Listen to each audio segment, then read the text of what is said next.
Bienvenidos al audiolibro Deja de ser tú de Joe Dispenza. Capítulo 1. Tu yo cuántico.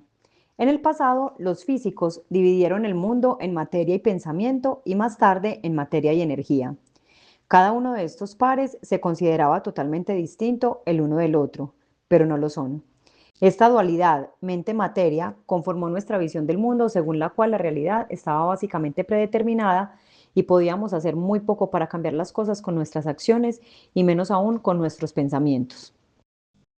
Pero hoy día consideramos que formamos parte de un inmenso campo invisible de energía que contiene todas las realidades posibles y que responde a nuestros pensamientos y sentimientos. Al igual que los científicos están estudiando la relación entre pensamiento y materia, nosotros estamos deseosos de hacer lo mismo en nuestra vida. Por eso nos preguntamos, ¿puedo crear con mi mente mi propia realidad? De ser así, es una habilidad que puedo aprender y usar para convertirme en quien quiero ser y crear la vida que quiero vivir. Afrontémoslo. Ninguno de nosotros es perfecto. Tanto si queremos cambiar o no el sentido físico, emocional o espiritual, todos abrigamos el mismo deseo. Queremos vivir como una versión idealizada de quien pensamos y creemos poder ser. Cuando plantamos frente al espejo, cuando plantados frente al espejo contemplamos nuestros michelines, no solo vemos reflejado en él esta versión, nuestra algo regordeta, sino que también vemos, dependiendo del humor con que nos hayamos levantado ese día, una versión de nosotros en mejor forma física u otra más obesa y maciza. ¿Cuál de nuestras imágenes es la real? Cuando, acostados en la cama, repasamos por la noche los acontecimientos del día y nuestros esfuerzos para ser más tolerantes y menos reactivos, no estamos viendo tan solo el padre o la madre que le ha gritado a su hijo por no hacer, por no hacer sin rechistar y deprisa lo que le pedía. Nos vemos como una persona angelical a la que le han agotado la paciencia o como un ogro horrendo que destruye la autoestima de un niño. ¿Cuál de estas imágenes es la real? La respuesta es ambas lo son. Me encanta. Y no solo lo son estos dos extremos, sino también un espectro infinito de imágenes que abarca desde las positivas hasta las negativas. ¿Cómo puede ser? Para que entiendas mejor por qué ninguna de estas versiones tuyas es más o menos real que las otras, tendré que destruir la idea más común de la naturaleza de la realidad y reemplazarla por otra. Si bien parece una tarea hercúlea, ok, me acordé de un profesor que decía, como Chespirito, ¿er qué? Culia. Bueno, paréntesis. Y en ciertos sentidos lo es.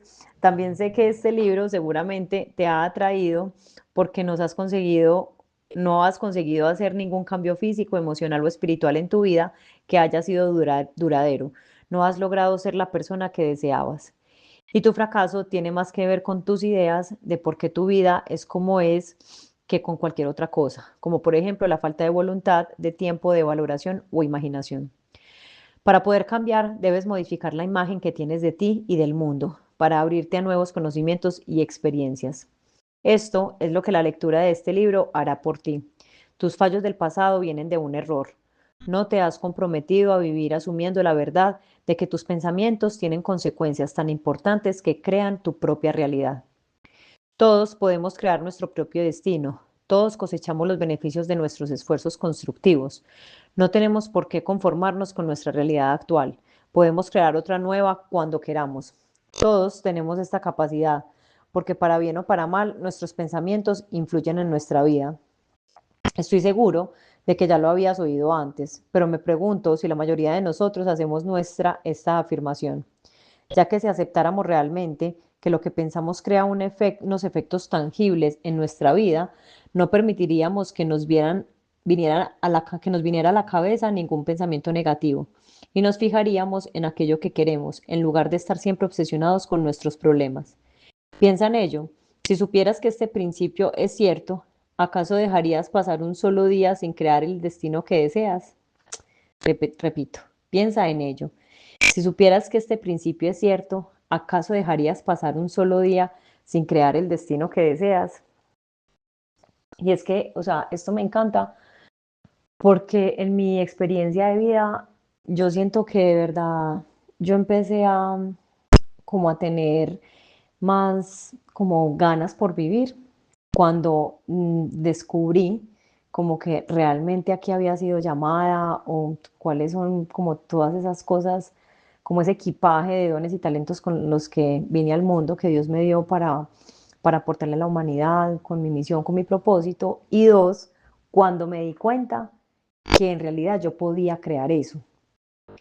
Porque, y esto me encanta porque me hace dar cuenta que realmente sí podemos como enseñarle a las personas a que se den cuenta que sí pueden cambiar su realidad.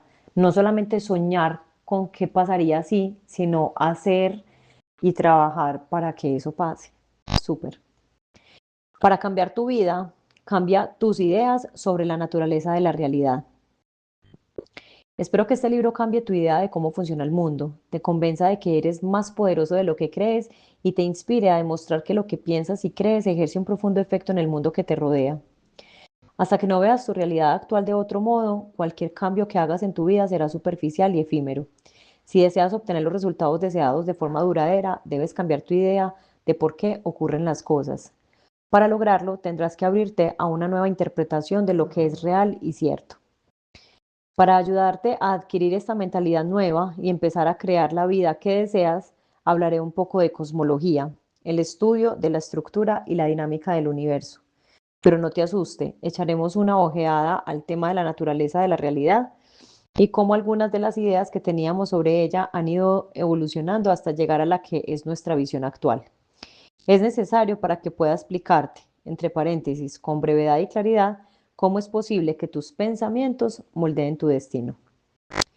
Este capítulo pondrá a prueba tu deseo de abandonar las ideas que que te han ido inculcando durante años de manera consciente o inconsciente. En cuanto adquieras una nueva idea de las fuerzas y los elementos básicos de los que se compone la realidad, la antigua idea de que en este mundo lo lineal y lo metódico es la norma ya no tendrá cabida en ti. Pequitas, tengo a Pequitas acompañándonos hoy. Prepárate para cambiar algunas ideas que abrigas. Cuando empieces a aceptar esta nueva visión del mundo, cambiará incluso tu condición de ser humano. Y eso es poderosísimo. Espero que no sigas siendo la misma persona que eras al comenzar a leer este libro. Es evidente que te estoy planteando un reto, pero quiero que sepas que te entiendo perfectamente. Yo también tuve que desprenderme de lo que creía que era cierto y lanzarme a lo desconocido. Para que te resulte más fácil cambiar tu idea de la naturaleza de las cosas, veamos cómo la antigua creencia de que mente y materia no son lo mismo ha condicionado nuestra visión del mundo. Siempre es materia y nunca mente, siempre es mente y nunca materia. Conectar el mundo físico exterior de lo observable con el mundo mental interior de los pensamientos siempre ha sido un gran reto para científicos y filósofos.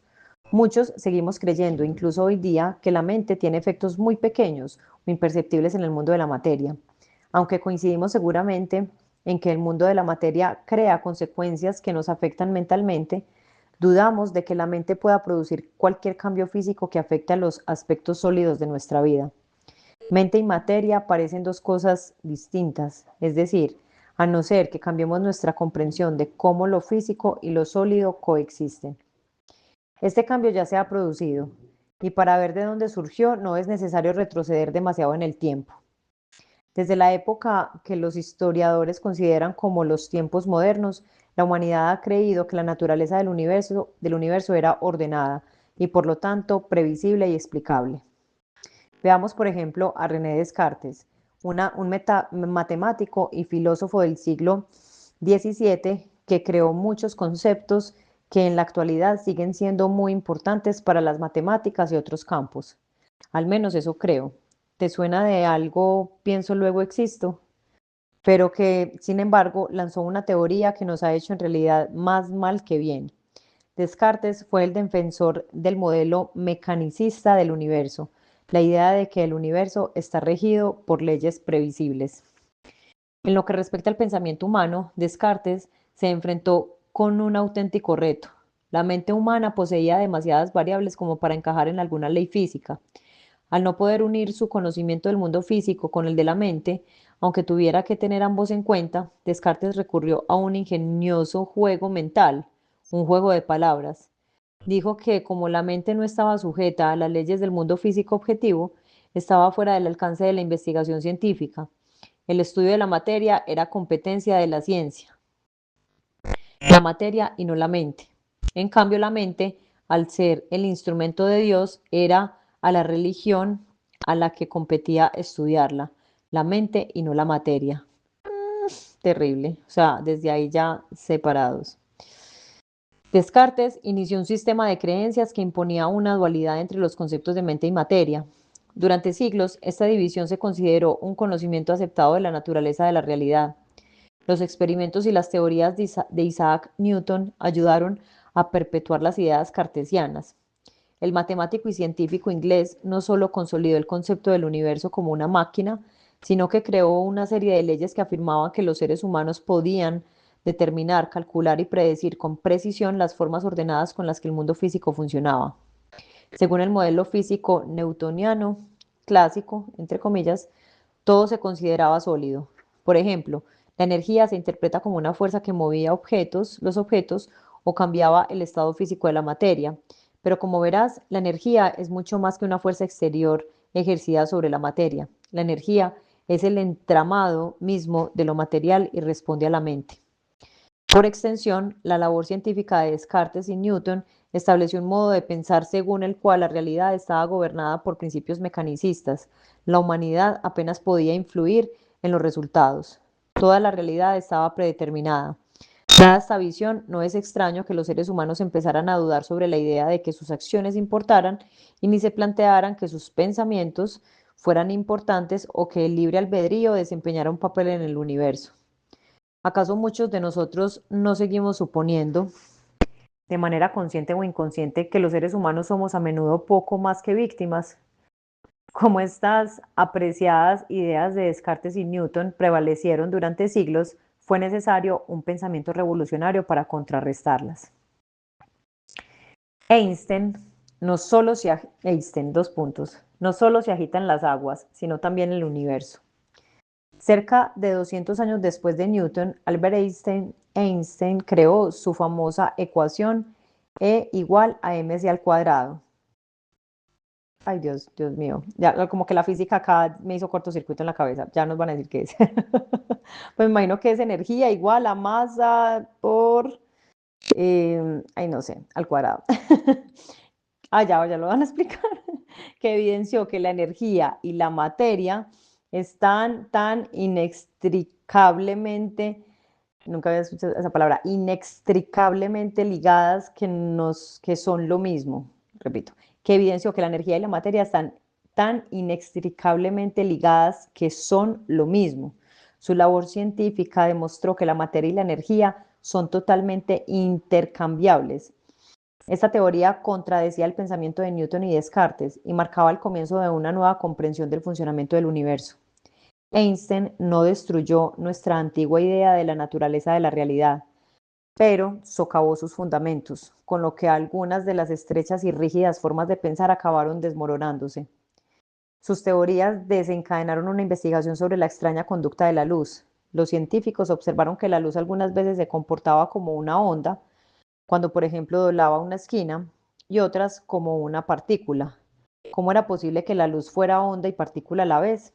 Según la visión de Descartes y Newton, esto era imposible. Un fenómeno tenía que ser una cosa o la otra. Se hizo patente rápidamente de que el modelo dualista cartesiano-newtoniano era imperfecto a nivel básico, el subatómico. Entre paréntesis, subatómico se refiere a las partes, electrones, protones, neutrones, etc., de los átomos, los elementos básicos que integran la materia. Los componentes esenciales de nuestro llamado mundo físico son tanto ondas, energía, entre paréntesis, como partículas, materia física. Dependiendo de la mente del observador, profundizaré en este tema más adelante. Para entender cómo funciona el mundo, tenemos que analizar sus componentes más diminutos. El nuevo campo científico llamado física cuántica surgió de estos experimentos en particular. ¡Ah! O sea que le tenemos que dar gracias de la física cuántica al señor Einstein. ¡Qué bien! Gracias. La Tierra que nos sostiene no es tan sólida. Este cambio alteró por completo la imagen del mundo donde creíamos vivir y nos llevó a la proverbial situación de descubrirnos colgando del vacío, cuando creíamos estar con los pies bien plantados en la tierra. ¿Cómo ocurrió? Acuérdate de los antiguos modelos del átomo fabricado con palillos y bolitas de poliestireno. Antes de la aparición de la física cuántica, se creía que el átomo se componía de un núcleo relativamente, si acá aparece un dibujito, relativamente sólido formado por objetos menos sólidos situados dentro o alrededor de él. Entonces muestran un dibujito de un átomo clásico, que es un puntico en la mitad con unas tres esferitas hacia alrededor. Y dice, versión clásica newtoniana de un átomo de la vieja escuela, se centra sobre todo en lo material. Y esa es la figura 1A. Y la figura 1B es, en cambio, como un puntico en el centro que dice núcleo y una sombra alrededor que dice nube de electrones, como si fuera un sol alrededor, pero una sombrita llena de cositas diminutas. Dice versión cuántica de la nueva escuela de un átomo con una nube de electrones. El átomo se compone de un 99.99999% de energía y de un 00.00001% de materia. Materialmente, no, eso es casi nada. O sea, en cuanto a materia, la mínima parte. O sea, que ya la nueva versión, o sea, ya habla de los átomos como un componente más energético que material. Como los científicos pensaban que podrían medir, calcular la masa, entre paréntesis, y contar las partículas subatómicas de un átomo con un instrumento lo bastante potente, el átomo les parecía tan sólido como vacas pastando. Creían que los átomos estaban hechos de materia sólida. Pero el modelo cuántico reveló que no era así. Los átomos se componen principalmente de espacio vacío, son energía. Piensa en lo siguiente, en tu vida todo lo físico no se compone de materia, sino de campos energéticos o de patrones de frecuencia de información. La materia es más nada, energía, que algo, partículas. Qué chévere, sí. Porque si antes hablábamos de átomos como decir la mesa, que ocupa un espacio, pero no tiene que ser así. El verdadero átomo cuántico. ¡Ah! ¿Y la imagen sabe cuál es? Nada, nada. Hay un hueco, hay un espacio en blanco. Este es el modelo más realista de un átomo. Materialmente es nada, pero potencialmente lo es todo. Wow, nunca se me va a olvidar. Otro enigma, dos puntos. Las partículas subatómicas y los objetos de mayor tamaño no están sujetos a las mismas leyes. ¿Cuántas hojas era que yo decía que iba a leer? Ya ni me acuerdo. Por capítulo para poder, porque este capítulo yo ya lo conté y está dividido, hay que leer como ya 6 hojas, 2, 3, 4, 5, bueno, nos falta una, para poder como abarcar en 3 capítulos, en 3 secciones el capítulo. Otro enigma, las partículas subatómicas y los objetos de mayor tamaño no están sujetos a las mismas leyes. Pero esto solo no bastaba para explicar la naturaleza de la realidad. Einstein y otros científicos tenían otro enigma que resolver. La materia no parecía comportarse siempre de la misma forma. Cuando los físicos empezaron a observar y medir el diminuto mundo del átomo, descubrieron que a nivel subatómico los elementos básicos del átomo, a diferencia de los objetos de mayor tamaño, no se regían por las leyes de la física clásica. Los hechos relacionados con el comportamiento de los objetos de mayor tamaño eran previsibles, reproductibles y constantes. Cuando aquella manzana legendaria cayó del árbol y se dirigió hacia el centro de la Tierra hasta chocar contra la cabeza de Newton, su masa se fue acelerando con una fuerza constante. Pero los electrones, como partículas, se comportaban de manera imprevisible e inusual. Cuando interactuaban con el núcleo del átomo y se dirigían a su centro, ganaban y perdían energía, aparecían y desaparecían, y surgían por todas partes sin respetar los límites del tiempo y el espacio. ¿Acaso el mundo de lo pequeño se regía por unas leyes muy distintas a las del mundo de lo grande? Si las partículas subatómicas, como los electrones, eran el componente básico de todo lo existente en la naturaleza, ¿cómo era posible que estuvieran sujetas a unas leyes distintas a las de las cosas que creaban? Wow, y bueno, Vamos entonces a terminar esta primera parte del capítulo número 1, tu yo cuántico. Y en la próxima sección continuamos. Así que les deseo un excelente día y disfruta.